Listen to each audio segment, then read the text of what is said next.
semaine, Vayetse, dans la paracha de notre semaine, donc Yaakov, il se sauve d'Esav. Une histoire connue ça, Yaakov qui se sauve d'Esav, arrive chez Lavan, chez Monsieur Leblanc. Et c'est pas évident d'arriver là-bas, mais avant de le rencontrer, on nous raconte une anecdote intéressante. Yaakov arrive et il voit des bergers autour d'un puits sans avoir la capacité de les abreuver, parce qu'il y a une pierre lourde qui ferme l'orifice du puits.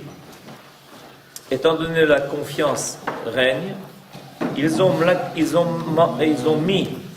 bloqué l'entrée d'accès au puits par une pierre tellement lourde qu'elle ne peut être déplacée que quand tout le monde se réunit à la fois. Et étant donné que tout le monde n'était pas là, et donc pour empêcher évidemment que certains abreuvent leurs troupeaux sur le compte d'autrui, alors Yaakov les voit tous allongés par terre à rien faire comme des feignants, et il leur demande: mais comment se fait-il qu'ils ne font rien? Vayehi, on est au verset 10. Vayehi, kasher ra Yaakov et Rachel bat Lavan achi imo, ve'et son Lavan achi imo, vayigash Yaakov vayagel et ha'even me'al pi ha'be'er, vayashk et son Lavan achi imo. Comme il s'entretenait avec eux, Rachel vient avec le troupeau de son père. Lorsque Yaakov vit Rachel, fille de Lavan, frère de sa mère, et les brebis de ce dernier, il s'avança, fit glisser la pierre de dessus la margelle du puits et fit boire les brebis de Lavan, frère de sa mère. Alors, le Rav Mouk commente en disant la chose suivante. Yaakov s'approcha et fit rouler la pierre comme quelqu'un qui enlève le bouchon du goulot d'une bouteille, pour te dire que sa force était grande. Yaakov était arrivé à Haran les mains vides, comme Rashi le fait ressortir dans son commentaire à notre verset. Le seul trésor, mais d'une valeur inestimable, qu'il avait emporté de la maison paternelle, était sa santé robuste et sa force physique. Celle-ci était prodigieuse, et il en donna souvent la preuve, comme le Midrash le raconte. Contrairement donc à ce que l'on pense, le juif n'est pas un brin de paille, il a beaucoup de force. Seulement, évidemment, avec le temps et surtout notre exil long, on s'est habitué à considérer le juif comme quelqu'un qui était faible, et voilà que la Torah nous remet les choses en place, en nous disant que, par définition, nous avons hérité de nos ancêtres une force énorme, qui est une force qui est physique, et aussi une force, évidemment, morale et spirituelle. Elle s'avéra notamment comme telle dans le combat nocturne qu'il livra à l'ange du Seigneur, et dont il sortit glorieusement, c'est-à-dire la force de Yaakov était double. Elle était de pouvoir bouger des pierres d'un poids énorme, ça c'est au niveau matériel, et elle était capable aussi de vaincre un ange. En réalité c'est la même chose, parce que l'homme n'est qu'une seule et même unité, et comme le Maïmonide le souligne dans son fameux essai qui s'appelle Shmona Prakim, où il explique que l'homme est toujours un, c'est-à-dire que toutes les forces, en réalité, se joignent l'une à l'autre, et que une situation normale, c'est une situation où quelqu'un est capable d'exprimer toutes les forces qui sont dans son être. Et Yaakov était capable de le faire. Il rencontre l'ange qui représente Esav, donc il arrive à le vaincre. Évidemment, vaincre un ange, c'est pas mener un combat de judo, c'est autre chose. Il s'agit de le vaincre au niveau spirituel, c'est-à-dire de prouver que tu as raison. C'est ça que ça veut dire. Le délégué de Esav vient à la rencontre de Yaakov pour se battre contre lui, en prétendant que Yaakov n'a pas le droit à la bénédiction, qu'il a volé la bénédiction. Et vaincre l'ange qui représente Esav, ça veut dire que Yaakov a réussi à prouver qu'il était de bon droit. Et en même temps, on voit ici sa capacité de manipuler aussi les choses du monde. Et quand on a le droit de son côté, on est beaucoup plus fort qu'une force qui n'est que matérielle et qui n'a pas sur quoi se fonder, parce qu'on n'a pas le droit de son côté. Les enfants, d'ailleurs, de Yaakov, nous dit le Rav Munk, héritèrent des qualités physiques du père, comme il ressort des exploits de Yehuda et de ses frères. Dans leur confrontation avec Yosef, lorsqu'ils sont descendus en Égypte et qu'on a essayé de les emprisonner, les Égyptiens n'ont pas réussi à s'approcher d'eux. Comme ceux de Shimon et de Lévi, à Shrem, qui à deux ont supprimé une ville entière. Il faut le faire. Même le petit-fils Ménaché, fils de Yosef, fit preuve des mêmes qualités. Lorsque Yosef voulut faire mettre son frère Shimon en prison, quand ils sont descendus une première fois chez Yosef et qu'il les a accusés d'être des espions, il tenta de le faire arrêter par des guerriers vaillants. Mais ils ne purent le maîtriser. Impossible de maîtriser Shimon. Il chargea alors son fils Ménaché de l'emmener en prison. Celui-ci abattit sa main sur son épaule et Shimon s'effondra. Il se tourna alors vers ses frères et leur dit: le coup que cet homme m'a asséné n'est pas celui d'un Égyptien. Il ne peut provenir que d'un homme de notre sang. Alors, pourquoi c'est important d'apprendre tout cela? C'est important d'apprendre tout cela parce que le Ham Israël, il est chazak. Parce que le Ham Israël, il a hérité de ses ancêtres, non seulement des vertus et des qualités, mais il a aussi hérité de ses ancêtres la capacité de se mesurer au monde. On voit dans tous les exemples ici qui nous ont été amenés par le Rav Munk que nous avons toutes les facultés pour se mesurer au monde. Et ces forces-là, qui sont des forces énormes, comme on entend leur description ici, c'est parce que l'Akadosh Baruch Hu nous a donné la capacité de l'étaken et olam. Pour l'étaken et olam, on ne peut pas être faible. Hachem oz le amoïten. Si, je n'ai pas besoin de vous tenir au courant de ce qui se passe, si dans ce monde on est une brebis faible, eh bien, je vais vous raconter une histoire. Les loups la dévorent. Les loups la dévorent. Les loups la dévorent. Les loups dévorent les brebis faibles. Et quand Akadosh Baruch Hu nous a décidé, c'est important de prendre conscience de cela, parce qu'il y a ici une remise en place de la compréhension de ce qu'est Israël et de la façon dont Akadosh Baruch Hu dirige son monde. Il y a aujourd'hui une crainte qui accompagne le retour d'Israël sur sa terre. C'est qu'on ne soit pas à la hauteur de la Géoula. Il y a une crainte comme ça. Qu'on ne soit pas à la hauteur ni physique, ni psychique, ni morale, ni spirituelle. Alors chacun brade un autre drapeau. Un dit, mais on n'arrivera jamais, avec tout ce monde qui est autour de nous et qui n'attend que de dévorer la brebis qui s'appelle Israël, mais on n'a aucune chance de s'en sortir, aucune chance. D'autres diront, mais en réalité, on n'a pas de justification morale de notre présence sur notre terre.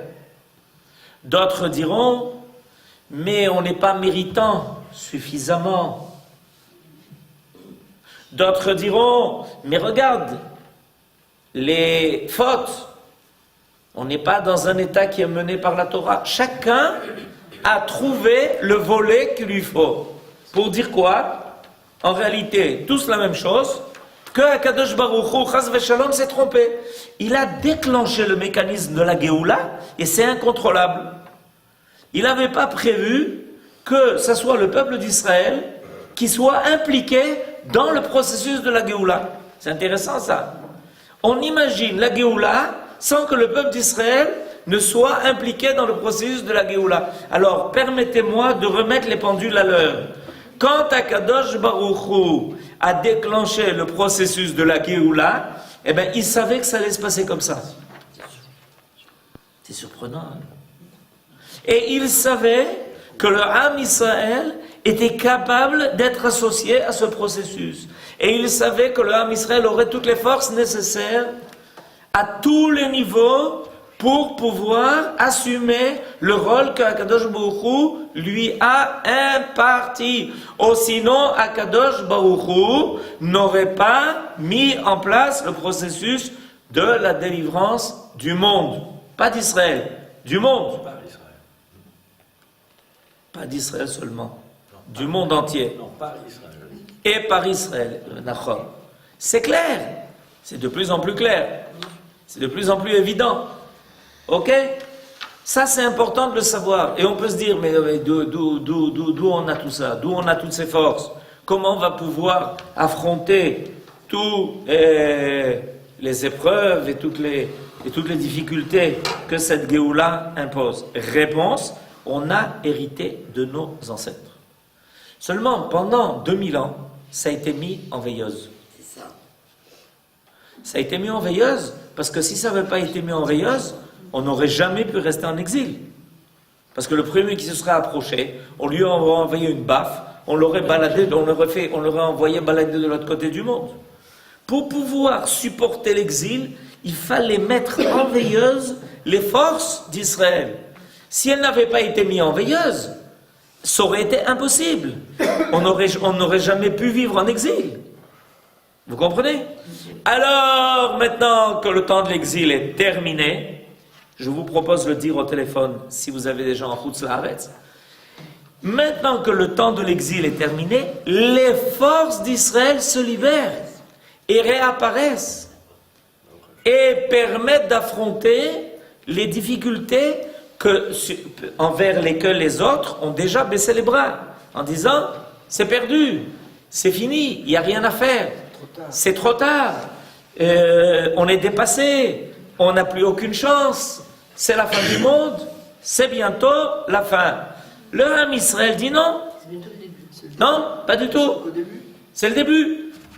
C'est-à-dire qu'il faut bien être conscient des forces qu'on a héritées de nos ancêtres. La raison qui fait qu'avant que le peuple d'Israël ne soit défini comme le peuple qui va sortir d'Égypte, qui va recevoir la Torah, qui va traverser le désert, est d'abord défini comme les enfants des ancêtres, c'est pour nous enseigner que nous sommes bien les enfants de nos ancêtres. C'est-à-dire que nous avons hérité de toutes les forces nécessaires à cela. Et la deuxième étude qui est en bas complète cette compréhension-là. Parce que regardez que dans le verset 12, quand Rivka demande, quand Rachel demande à Yaakov, mais qui tu es? Vayaged Yaakov le Rachel, qui achi Aviaou. Et Yaakov apprit à Rachel qu'il était parent de son père, qu'il était le fils de Rivka. Rivka, c'est-à-dire la sœur de Lavan. Il est important pour Yaakov lui dire, ah ok, si tu veux, je vais te dire, ma mère c'est Rivka.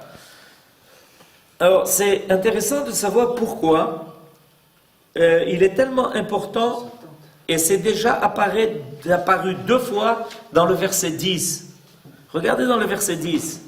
Lorsque Yaakov et Rachel, fils de Lavan, frère de sa mère, et les brebis de ce dernier. Il s'avança, fit glisser la pierre de dessus la margelle du puits et fit boire les brebis de Lavan, frère de sa mère. Eh ouais, combien de fois tu vas le dire? Et quand Rachel lui demande qui tu es, qu'est-ce qu'il dit? Je suis le fils de ma mère. Ah, c'est bien. Kol hakavod. Tu es le fils de... Je suis le fils de ma mère. Et comment elle s'appelle, ta mère? Ma mère s'appelle Rivka. Il faut que tu le saches. Et pourquoi c'est tellement important? Ça fait 3 fois, en l'espace de 2 versets, qu'on nous annonce que Yaakov est bien le fils de Rivka. Pourquoi c'est tellement important? Parce que Rivka est la sœur de Lavan. Ah, alors le Rav Munk explique. Et Yaakov raconta à Rachel qu'il était le frère de son père. Mais n'est-il pas le neveu de son père? Comment il dit qu'il était frère de son père? Et le traducteur s'est permis la liberté, d'au lieu de traduire frère, regardez, il n'a pas traduit. Parent. Il a changé le texte. Au lieu de traduire frère de son père, il a marqué parent de son père. Pourquoi le traducteur s'est permis cela? Parce qu'il n'est pas le frère du père. Alors pour contourner la difficulté, qu'est-ce qu'il a fait? Comme les Français savent le faire, au lieu d'affronter la difficulté, on la contourne. D'accord? Ça convient tout à fait à une traduction française. On contourne la difficulté. Alors, il a traduit au lieu frère, parent. Mais il est frère. Il y a marqué dans le texte qu'il est frère. Or, évidemment, ça pose une difficulté de texte. Parce qu'il n'est pas son frère. Alors, pourquoi il est marqué dans le texte qu'il est son frère? Et tout vient de là. Certes, oui. Il lui avait dit cependant qu'il était venu pour épouser une des filles de son oncle. Et il lui avait demandé si elle voulait être son épouse. Voilà toute l'histoire. Elle lui avait répondu par l'affirmative. Rachel a dit, je veux bien t'épouser. Mais elle avait aussitôt ajouté, mon père est rusé. Et tu ne pourras jamais trouver prise sur lui. Mon bien-aimé, je voudrais bien te marier avec toi, mais ça ne marchera pas. Pourquoi? Parce que tu ne connais pas mon père. Tu ne connais pas mon père. Il est capable de toutes les ruses et tu t'en sortiras pas parce qu'il te manque cette qualité, entre guillemets, d'être rusé. Il demanda, et quelle est sa crainte? De quoi est-ce que tu as crainte? Pourquoi tu penses que ton père va me tromper? Quelle supercherie? De quelle supercherie il devait se méfier? Elle répondit, j'ai une sœur plus âgée que moi. Il ne veut pas me marier avant elle. Yaakov répliqua, ah, quant à la ruse, je suis son frère. Ah, donc c'est bien, il lui a bien dit qu'il était son frère, mais pas au niveau généalogique. Ton père est rusé, il n'a rien perdu pour attendre. Parce que moi aussi, je suis capable de le faire. Quant à la piété, je suis le fils de Rivka. Alors, comment Yaakov affirme-t-il qu'il est rusé, alors qu'il est marqué de lui, Ishtam Yoshev Oalim? Quand tu es en face d'un rusé, il faut l'être. Oui, mais est-ce qu'il Ok, ça, c'est... Après, on va parler du Shabbat. D'accord? Mais maintenant, on va parler maintenant comment Yaakov Bichlal a cette qualité. Parce qu'il a appris de sa mère. C'est pour ça qu'il n'arrête pas de dire qu'il est le fils de sa mère. Oui, elle a déjà... Il a appris de sa mère. C'est pour ça qu'il n'arrête pas de dire, il lui fait une allusion. Il lui dit, mais je suis le fils de Rivka, tu n'as pas compris. Et Rivka est la sœur de ton père. Alors si tu crois que ma mère m'a appris seulement à boire la soupe, tu te trompes. Ma mère m'a appris aussi à me déguiser et à avoir l'air de Esav. À avoir l'air d'Esav. Je suis capable de me déguiser. J'ai reçu une formation au Mossad, au Shabak. Ne t'inquiète pas. Je sais comment m'en sortir avec les gens rusés. Alors, évidemment, vient tout de suite la question, est-il permis au juste de se servir d'une ruse? Oui, d'après ce qui est marqué. Sois sincère avec les hommes purs et rusé avec les tortueux. Yaakov lui donna alors des signes de reconnaissance et la suite, vous connaissez. C'est-à-dire que Yaakov nous a laissé aussi un trésor. Il nous a laissé la capacité d'être Tam Yoshev Ali et il nous a aussi la capacité de savoir nous mesurer avec le blanc, avec Monsieur Lavan. Il nous a donné cette capacité parce que il avait une mère qui précisément était venue de là-bas pour amener aussi cette capacité-là. Parce que sinon, dans un monde où tout le monde est tortueux et tout le monde fait les pires des choses, si tu te conduis avec Mimout, avec les gens qu'il ne faut pas, ça risque de mal se terminer. Ça risque de mal se terminer. Et vous comprenez? Alors, on m'a raconté qu'une fois, il y a quelqu'un qui a débarqué ici en Israël et qu'on dirait que ses intentions n'étaient pas les plus pures. Alors on l'a arrêté par les gens qui ont pour rôle de repérer les gens qui n'ont pas des intentions honnêtes. Et quand ils l'ont arrêté, alors ils lui ont dit qu'est-ce que tu es venu faire ici? Alors il a dit moi je suis venu en tant que touriste. Alors ils lui ont dit écoute, tu sais pas où tu as débarqué. Tu as débarqué ici en Israël. En Israël, c'est pas comme là-bas. Si tu dis pas la vérité, ce sera pas la même chose que ce que tu connais. Alors il vaut mieux que tu dises la véritable raison pour laquelle tu es arrivé ici, parce que tu as affaire aux Israéliens. Ça se passe autrement. Il s'est évanoui tout de suite et on l'a remis dans l'avion et il est reparti avec la bonne valise cette fois-ci. Vous comprenez que dans un monde où tout le monde aujourd'hui maintenant joue à qui est-ce qui va descendre le plus de personnes le plus rapidement possible, alors si on n'a pas les qualités nécessaires, alors c'est pour ça qu'il faut savoir qu'on a hérité de nos ancêtres. C'est le cadeau qu'ils nous ont fait. Nos ancêtres nous ont fait des cadeaux. Ils nous ont donné toutes les capacités. C'est pour ça que on doit être sûr de nous-mêmes.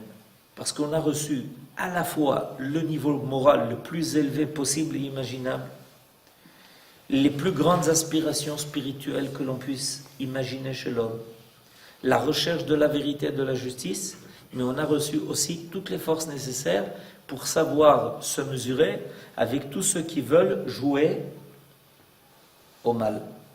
Et heureusement qu'on a reçu ça. C'est un cadeau extraordinaire que nos ancêtres nous ont transmis et qui nous permet d'affronter le mal et finalement, un jour, de libérer le monde de cela. J'ai l'impression que le monde commence à comprendre que sans nous, il aura du mal à s'en sortir. Ça prend du temps, mais ça finit par arriver. On m'a raconté qu'il y a maintenant un journaliste espagnol qui est en train de faire circuler un article dans le monde. Vous l'avez entendu? Non. Il y a un journaliste espagnol qui a écrit très dernièrement un article et il explique à l'Europe que l'Europe va payer le prix cher de ce qu'elle a osé faire il y a 70 ans avec les Juifs. On a exterminé 6 millions de Juifs, on a reçu 20 millions d'Arabes. Et on a exterminé ceux qui étaient soucieux de la vie. On a reçu à la place ceux qui ne désirent que la mort. Et le compte commence à se faire et on espère que ça se fera sans trop de douleur. Les douleurs de l'accouchement, pour le moment, elles ont l'air sérieuses. Et on espère que l'accouchement se fera comme il faut, sans trop de difficultés. Amen. Shabbat Shalom.